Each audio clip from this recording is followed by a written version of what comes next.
Though I walk through the valley of the shadow of death, I shall fear no evil, for thou art with me. Thy rod en thy staff, they do comfort me.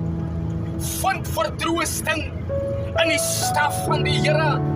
Vind vertroosting in die woord van die Here.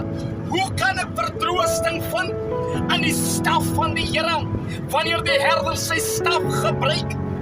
Halleluja, wanneer wilde dier wil kom. Halleluja, en die lewe van die skaap wegneem. Die roofdier, dan protect hy met die staf. Gebruik hy die staf. Halleluja, en die staf van die herder het 'n hoek waar hy net die skaap kan nader trek.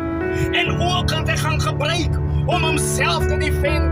Daarom sê Dawid in die boeke van Psalms, thy rod and thy staff, they do comfort me. Die Here seën.